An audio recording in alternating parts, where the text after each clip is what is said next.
ગાંધીનગરમાં 24 કલાક પાણી પુરવઠાની જાહેરાત છતાં તંત્ર ફેલ થયું છે। જિલ્લાના અનેક સેક્ટરોમાં પાણીની સમસ્યા સર્જાઈ રહી છે।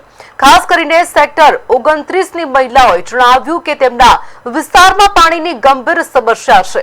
મહિલાઓએ જણાવ્યું કે પહેલા સવારે 6 થી 8 વાગ્યા સુધી પાણી આવતું હતું, જે પૂરતું હતું। હાલ પાણી આવે તો થોડું આવે છે અને ઘણીવાર 3 દિવસ સુધી પાણી આવતું જ નથી અને બે દિવસ પાણી ન આવવાની સમસ્યા વારંવાર સર્જાઈ રહી છે। પાણીના અભાવે મહિલાઓને ઘરકામમાં ભારે તકલીફ પડી રહી છે। તંત્રની 24 કલાક પાણી પુરવઠાની જાહેરાત માત્ર નામ પૂરતી રહી હોવાનું સ્થાનિકોમાં નારાજગી જોવા મળી રહી છે।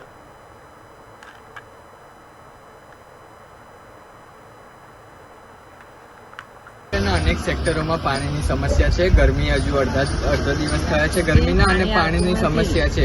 हाल अपनी साथे अनेक सेक्टर 29 ની સ્થાનિક મહિલાઓ છે, તેમની સાથે વાતચીત કરવાનો પ્રયાસ કરીશું કે અહીંયા પાણી 24 કલાક આવે છે કે નથી આવતું। શું બેન આપણું નામ? મદીનાબેન, અહીંયા પાણીની કેવી વ્યવસ્થા નથી આવતું। તમારે મારે ઉપર ત્રીજા મારે પાણી ચડતું નથી। તો પાણી ચડતું નથી। તમારે તો સરકારી મકાન છે, સરકારી મકાન મળ્યું હોય તો પાણી તો જુઓ ને, પણ પાણીમાં આવતું જ નથી અમારે। આપણી સાથે બીજી બી એક બેન જોડાય છે, તેમની સાથે વાત કરવાનો પ્રયત્ન કરીશું। બેન, પાણી આવે છે, તમારે તો જમવાનું બનાવવાનું હોય, પાણી ઓછું આવે। સવારમાં કોલેજ વાળા છોકરા કોલેજ જવાનું હોય, નોકરી વાળા નોકરી જવાનું હોય, પાણી આવતું નહીં, શું કરવાનું?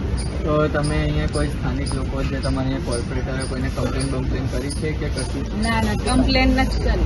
તો હવે શું આગળ કમ્પ્લેન કરશો? હા, કરી। જેમ તમે જોયું કે આપણી સાથે સેક્ટર 29ની સ્થાનિક મહિલાઓ જોડાયેલી હતી, તેમનું કહેવું છે કે અહીંયા એમને સરકારી મકાન મળ્યા છે, પરંતુ પાણી હજુ ત્રીજા માળ સુધી બી પહોંચ્યું નથી ને આખો દિવસ બી પાણી આવતું નથી। શ્લોક ચૌહાણ, પાટનગર ન્યૂઝ, ગાંધીનગર।